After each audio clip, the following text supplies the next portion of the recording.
And a very good morning from absolutely famous headquarters here on the Gold Coast. We're joined by former King Country Marlborough loose forward Greg Brimble from the beautiful town of Nowra down in New South Wales. And Brims, behind you, I can see those caravans racing out the door. They're flying out the door, mate. We had a huge November. Yeah, it was really good. I think it was a record month for the business. So yeah, no, flying out the door, mate. Don't be too fooled by that reasonably good looking weather out there, because typical South Coast, it's going to probably pour down in about 5 minutes time, and then it'll be stinking hot again in about an hour's time. So I don't know. It's all over the shop, mate. Joko Nowra Caravans, that's the one. Go and buy one off Brims. He's got all the latest gear there, and I'm sure everything's guaranteed 100% Brims. Absolutely, 100%. I'll tell you what's even more guaranteed, Johnny, is the fact. What is guaranteed is Australia's pathway through to the top 16 in the Soccer World Cup. And I know we're not here to talk about soccer, but I wanted to throw that in. Matthew Leckie's left footer into the right-hand side of the goal against Denmark this morning to put the Socceroos into the final 16 of the.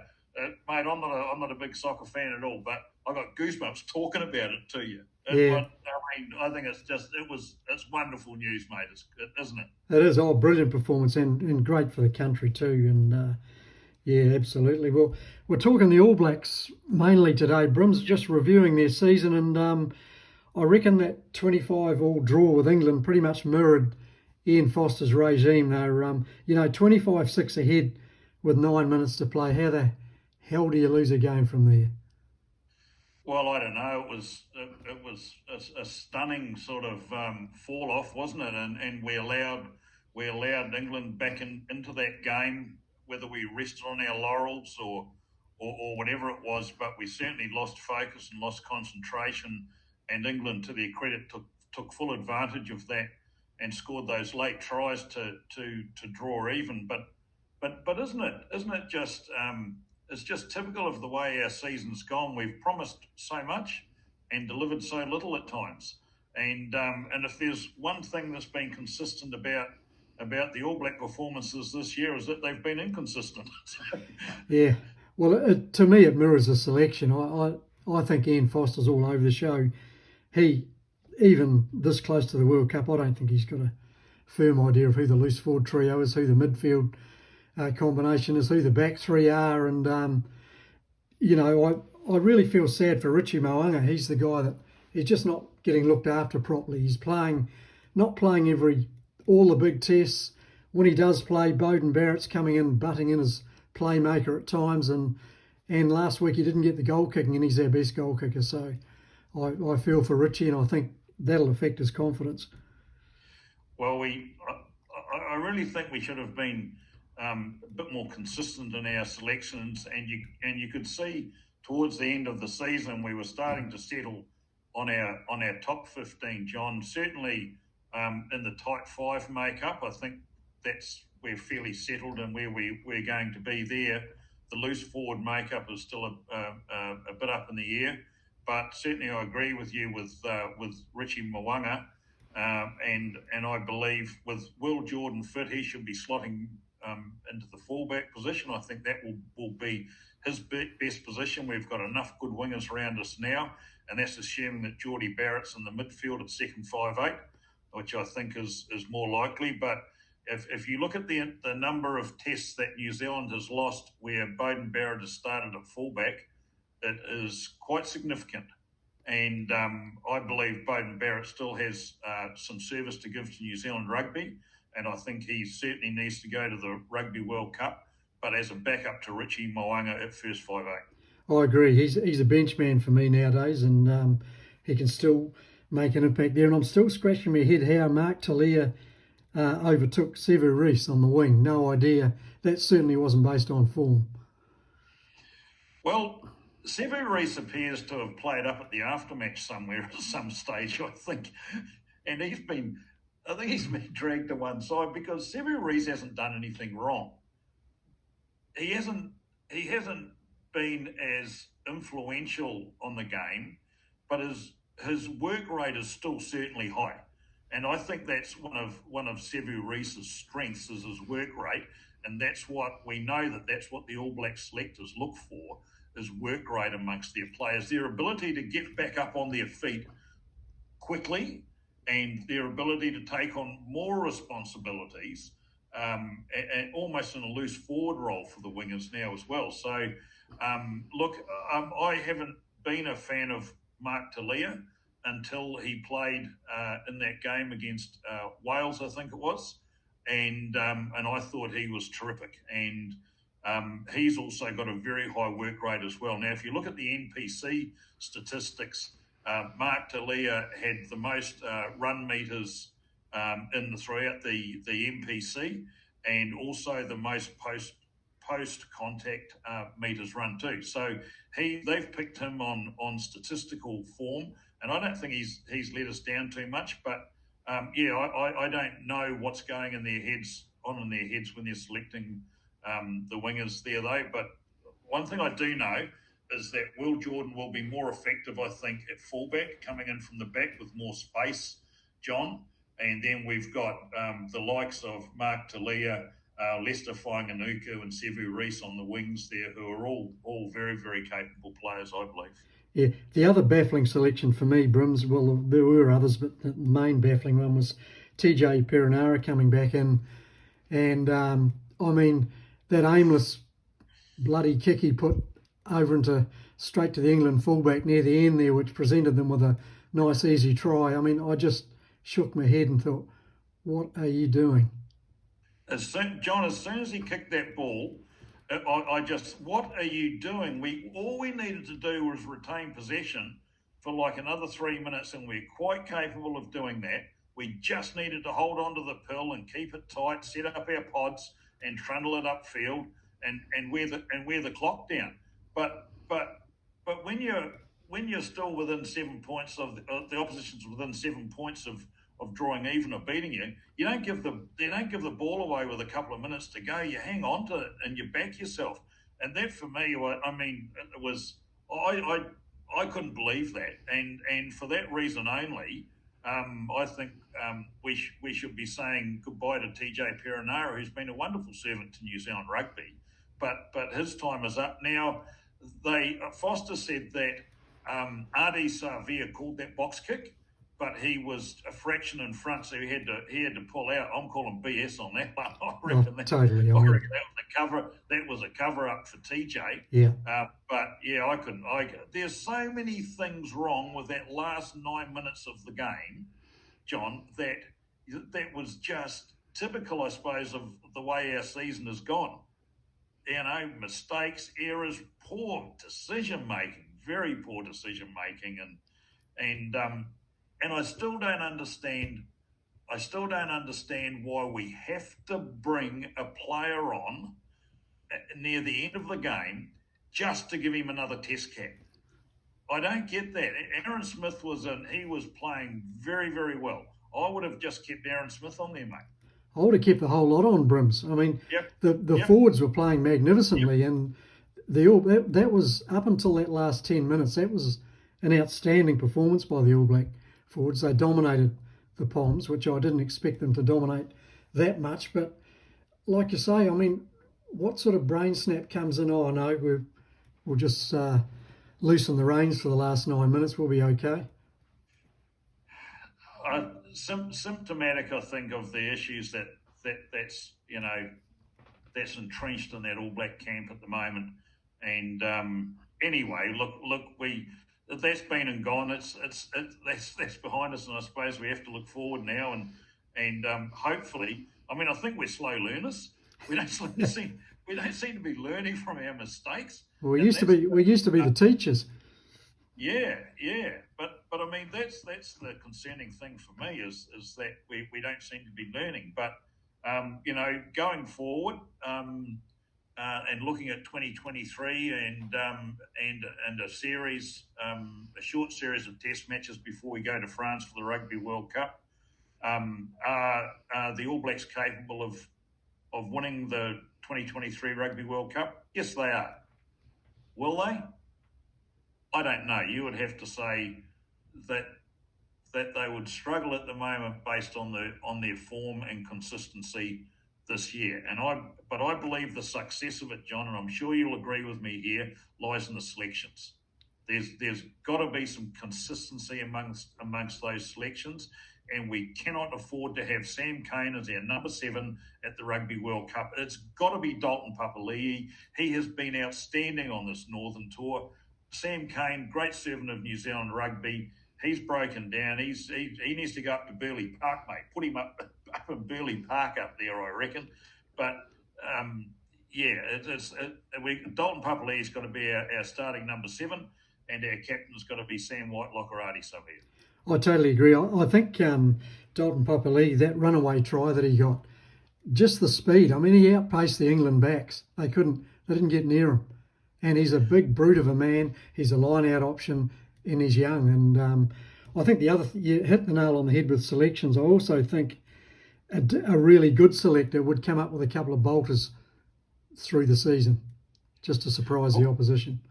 Well, I've picked a couple of bolters in my squad next year, John, and one of them's a winger, and that's Sean Stevenson, because he was outstanding playing on the 2-game Northern Tour for the All Black 15, coached by Leon McDonald, and he was outstanding, and I believe that he is going to be well and truly looked at. And I also think that possibly we've seen the end of Dane Coles, and if they take 3 hookers, which they will, to the World Cup, the 3rd hooker will be Safa Amua or Brody McAllister, the young Canterbury rake.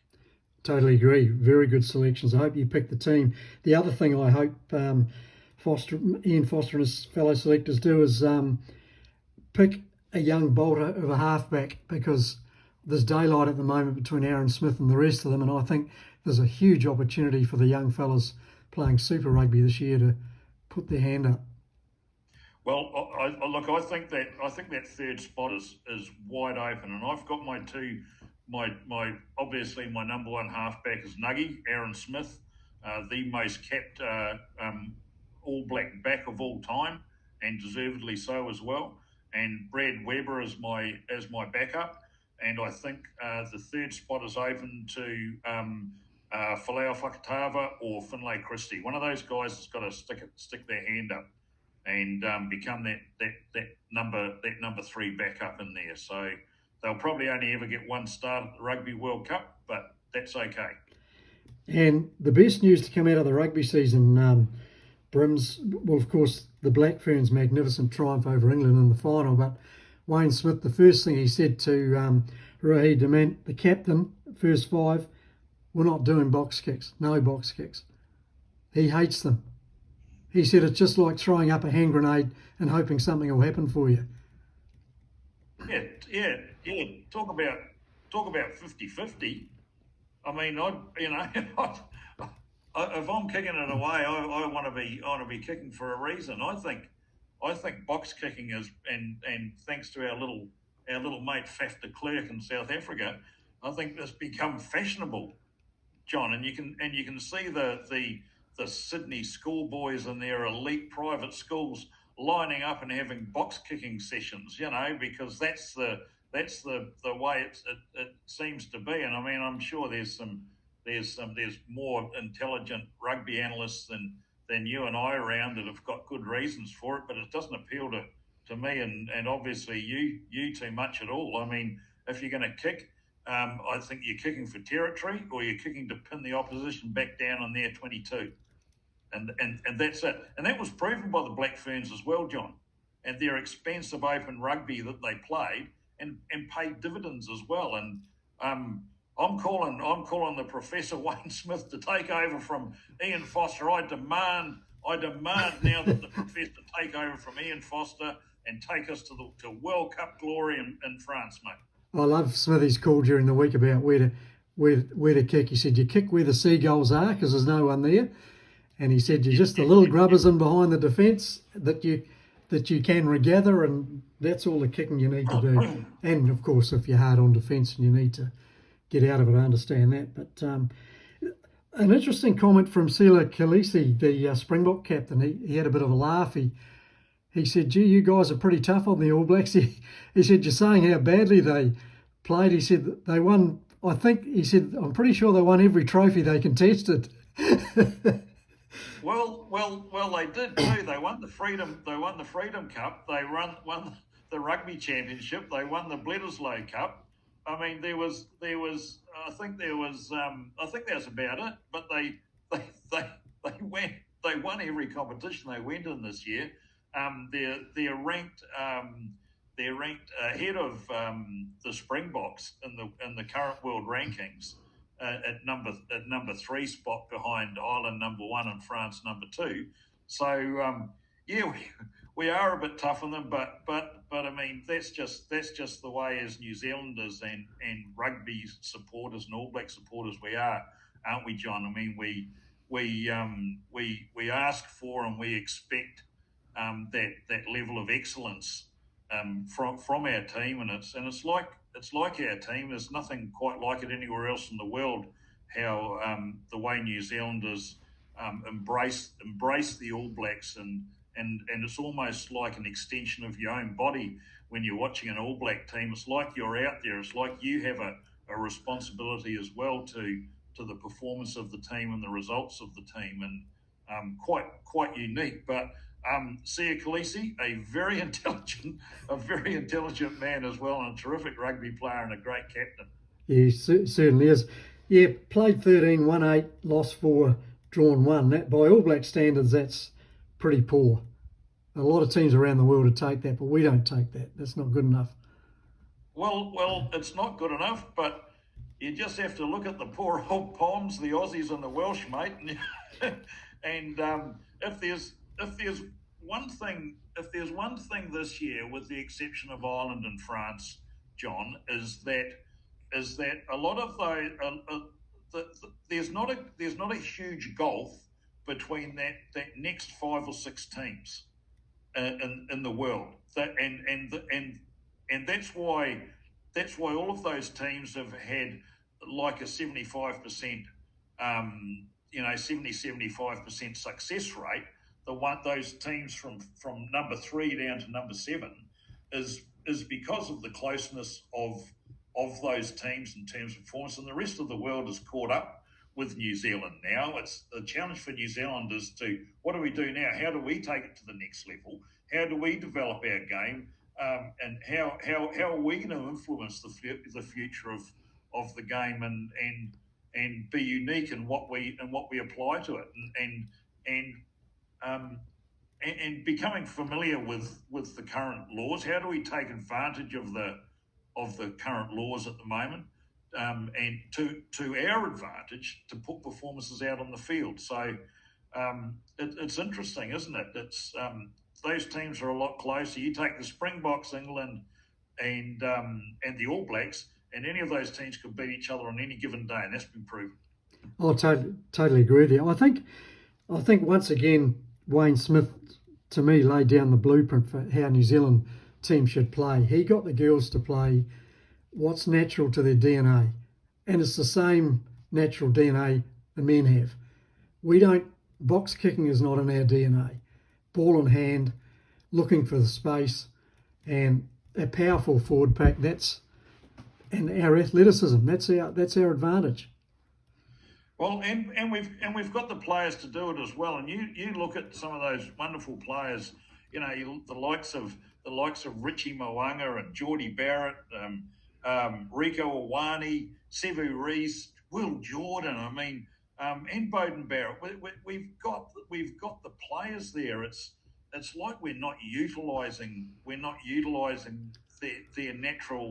our natural ability, and as you say, the DNA of what we've been brought up with is and applied that to our game. It's like somebody said, no, guys, this is the way you need to play it.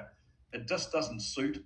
It doesn't suit our style. It doesn't suit what we're used to. We play much better and get more consistent performances and more consistent results when we play with freedom, and we're able to express ourselves as people and as a rugby nation on the field, and that's our DNA, I isn't it? agree. I agree. It's not I totally it's agree with not what you. being programmed. Yeah, I agree with what you said before too about our players. We've got the best players in the world. There's nothing wrong with them. Our players are fantastic, and like I said, they showed in parts right through the season. They can beat anybody, but it's just stringing those. Well, to me, consistent selection, players in the right positions, and consistency in leadership. Well, I think we've got, I mean, Foster's not going anywhere. We just have to accept Foster's going to take us to the Rugby World Cup. We've made some other changes in the coaching setup, which have been fairly positive. So now we've got to get our selections right on the field, and we need to get our leadership team right as well. And we've got to bloody decide what style of game are we going to play, because we've Yep. played about three different styles of games this year. After the Argentinian loss, all of a sudden we discovered the little jab through the defensive line, and to some good effect as well. We got some good results out of the little chip over the top or the little jab through. But we've got to settle on one, what style are we going to play? And then we've got to choose our team around that style that we want to play to win the Rugby World Cup. And we've got to choose the players there, and we've got the players there to do it. But we have to be consistent. We have to be playing our top 15 through into the Rugby World Cup now. That's what we've got to do. And I'm not sure how many tests we've got before the Rugby World Cup. I would imagine probably only 4 or 5. But we have to settle on our top 15. We have to settle on how we're going to which way we want to play the game. Totally agree. If the other teams, Brims, I know the Wallabies win-loss record wasn't flash, but I tell you what, with all the disruptions, they lost almost an entire team with injuries, and pretty much every game they lost was by just a few points. And I thought that comeback against Wales was outstanding with the team they put on the field. Well, the Wallabies, they've gone through a lot of changes. They had a horrific injury toll on their Northern tour. They named a 15, an injured 15, and were able to fill every position with players that were experts in that position. That was their regular spot.